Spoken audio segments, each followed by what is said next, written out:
He patted my shoulder like I was a confused child. "Blair, I know this is complicated, but trust me, I used to work in construction. The property line runs right down the middle of that hedge. This fence is going exactly where it should." I stood on my front lawn at 4712 Ashland Street in Portland, Oregon, staring at Brock Whitmore, my neighbor of 6 months. 47 years old, divorced, drove a Ram 1500 with truck nuts hanging from the hitch. He wore a Carhartt jacket and work boots that looked too clean to have ever seen actual work. It was a Saturday morning in June. The sun was out. The street smelled like fresh cut grass and ambition. Brock had spent a last hour unloading posts from the bed of his truck. 8-foot cedar planks, the expensive kind, stained dark walnut. He'd lined them up along the property line between our two houses, right where the old boxwood hedge used to be. The hedge I'd paid $1,200 to have removed 3 weeks earlier. "I'm telling you, the fence is going to be on your property," I said. "Not the line. On my side." He laughed. Not a cruel laugh, worse. A patient one. The kind men use when they think you're adorable for trying. "Blair, I know this is complicated, but trust me, I used to work in construction. The property line runs right down the middle of that hedge. This fence is going exactly where it should." I stood on my front lawn at 4712 Ashland Street in Portland, Oregon, staring at Brock Whitmore, my neighbor of 6 months. 47 years old, divorced, drove a Ram 1500 with truck nuts hanging from the hitch. He wore a Carhartt jacket and work boots that looked too clean to have ever seen actual work. It was a Saturday morning in June. The sun was out. The street smelled like fresh-cut grass and ambition. Brock had spent the last hour unloading posts from the bed of his truck. 8-foot cedar planks, the expensive kind, stained dark walnut. He'd lined them up along the property line between our two houses, right where the old boxwood hedge used to be. The hedge I'd paid $1,200 to have removed 3 weeks earlier. "I'm telling you, the fence is going to be on your property," I said. "Not the line. On my side." He laughed. Not a cruel laugh, worse. A patient one. The kind men use when they think you're adorable for trying. "Blair, I've done my research. I measured it myself. The property line is exactly 42 feet from the street. This fence is going up at 42 feet. You've got nothing to worry about." "Did you hire a surveyor?" "I didn't need to. I've got a laser measure and the original plat map from the county. It's all right here." He pulled a folded piece of paper from his pocket, a photocopy of a plat map from 1987. Blurry, barely legible. I crossed my arms. That map is almost 40 years old. Property lines shift, trees grow, foundations settle. You need a licensed surveyor.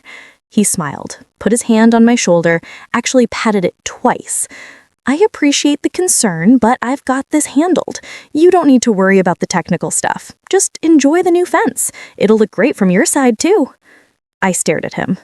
He thought I didn't understand property law.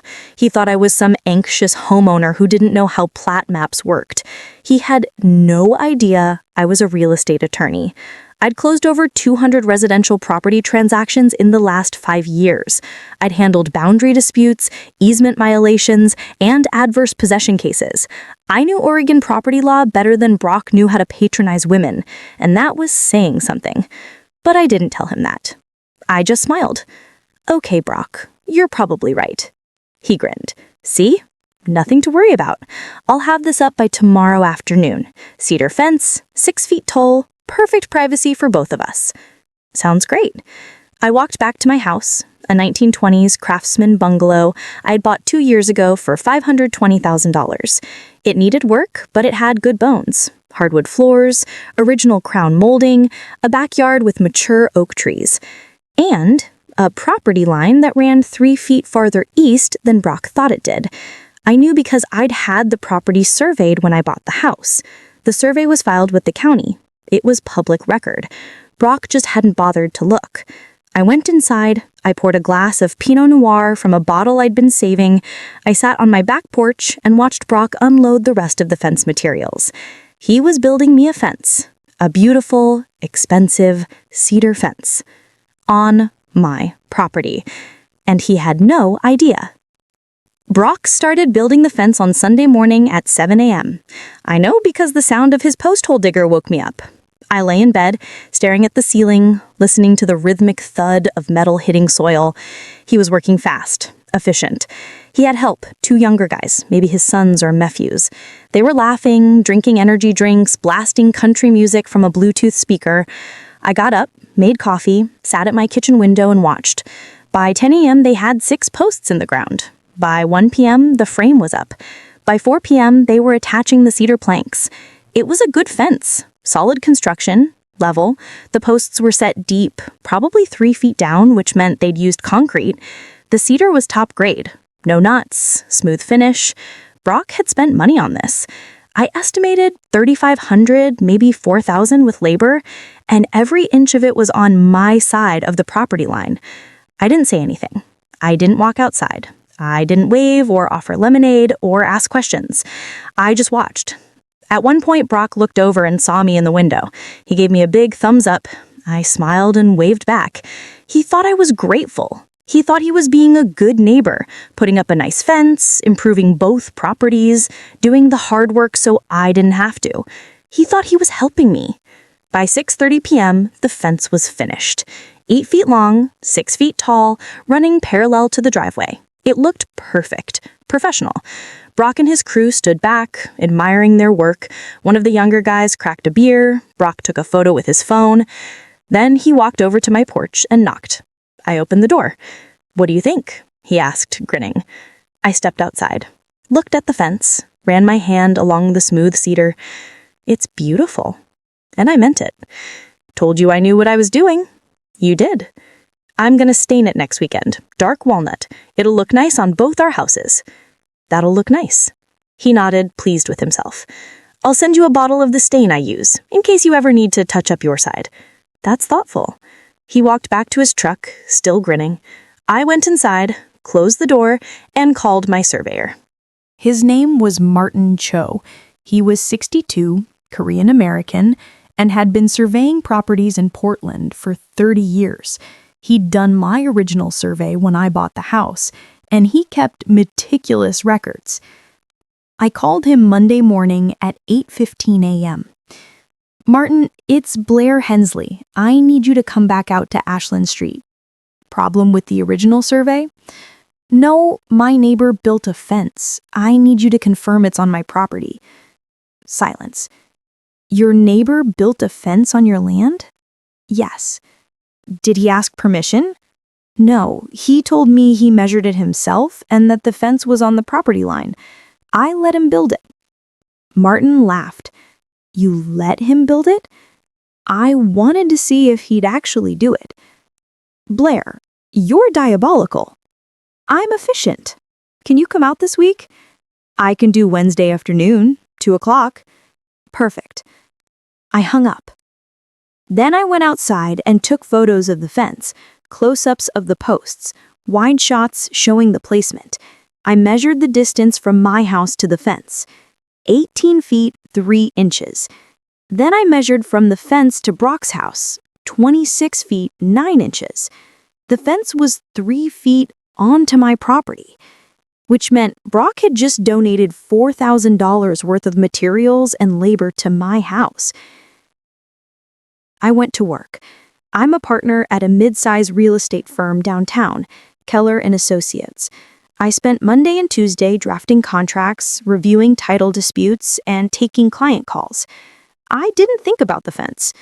On Wednesday at 2 p.m., Martin showed up in his white Ford van with Cho and Associates land surveying printed on the side. I met him in the driveway. "Show me the fence," he said. We walked around to the side yard. Martin pulled out his laser measure, his GPS unit, and a copy of my original survey. He worked quietly, checking angles, comparing measurements. After 20 minutes, he stood up and nodded.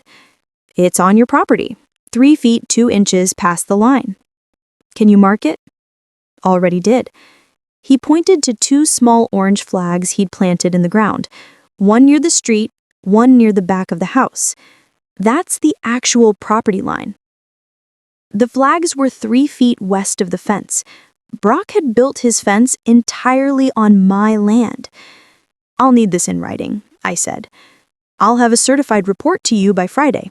You want me to include photos? Yes, and a legal description of the encroachment. Grin. You're going to make him move it, aren't you? Maybe. What if he refuses? Then I keep it. Martin packed up his equipment.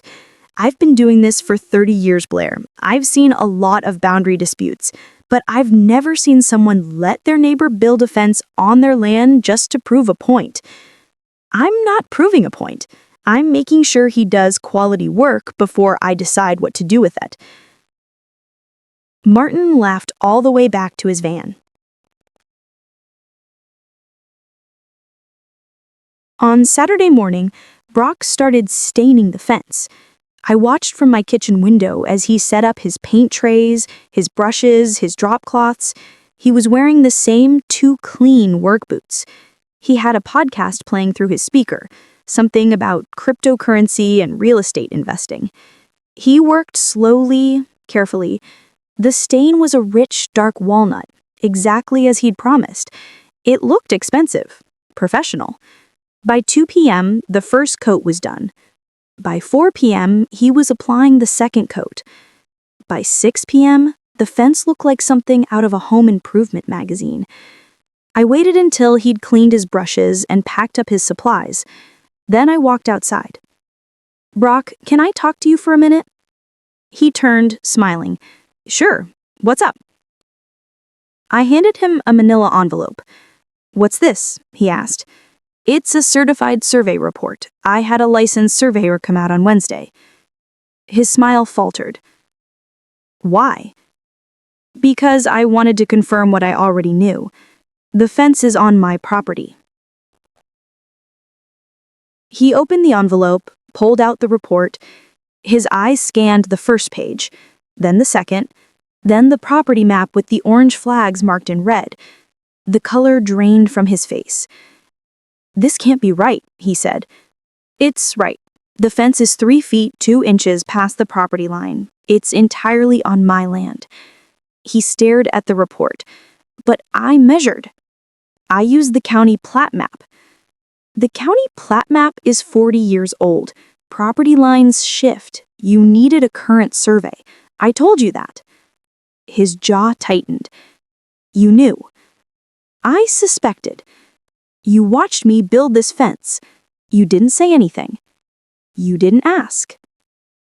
He looked at the fence, at the survey report, at the orange flags still planted in the ground.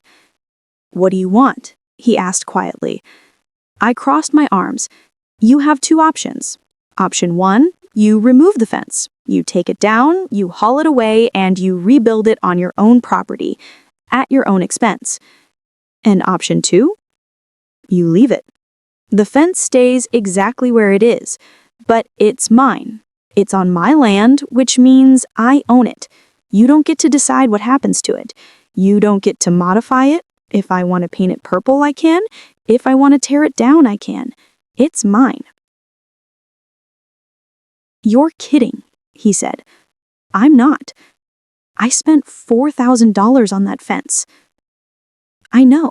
And you built it on my property, which means you made an unsolicited improvement to my land.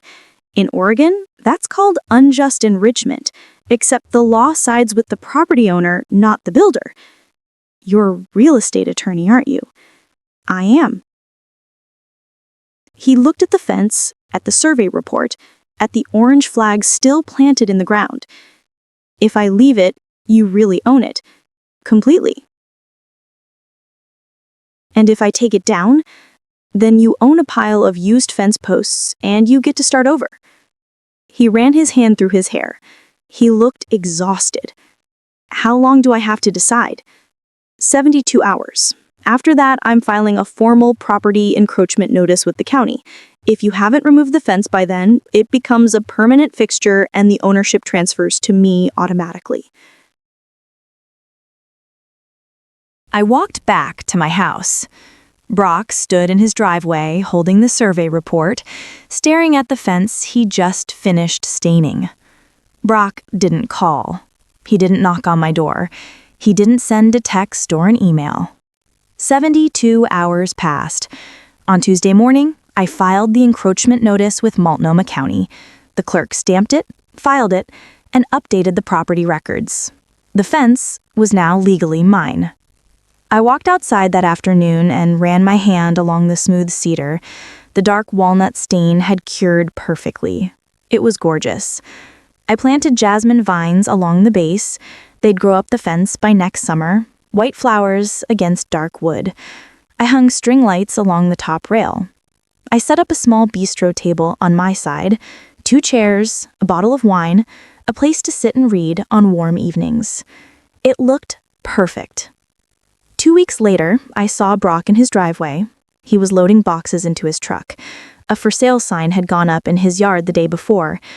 He saw me, looked away. I didn't wave. 3 months later, the house sold. The new neighbors were a young couple with a toddler. They loved the fence. They told me it was one of the reasons they bought the house. Great privacy, they said. I smiled and didn't correct them. I still live at 4712 Ashland Street. I still sit on my back porch on summer evenings, drinking wine, looking at the fence Brock built. The fence he measured wrong. The fence he built without asking. The fence he patted me on the head and told me not to worry about. He spent $4,000. He spent 2 full days of labor. He stained it, he sealed it, he made it beautiful. And then he gave it to me. Not because he wanted to, because he didn't bother to check the property line, because he assumed I didn't know what I was talking about, because he thought trust me was a substitute for hire a licensed surveyor. I could have stopped him. I could have shown him the survey report before he dug the first post hole. But I didn't, because men like Brock don't listen to women. They listen to consequences. And now, every time I sit on my porch and look at that fence, I think about the look on his face when I handed him the survey report. I think about the way his voice got quiet when he realized he'd been wrong. I think about the fact that he built me something beautiful and he didn't even know it. He told me I didn't understand property lines. He was wrong. I understood them perfectly. He just didn't understand that I used to work in construction isn't the same as I hired a licensed surveyor. The fence is still here. Brock is not. And every spring, the jasmine blooms. If you enjoyed watching someone mansplain themselves into giving away $4,000, hit that like button and subscribe. Because karma doesn't always come fast, but when it does, it comes with a property deed.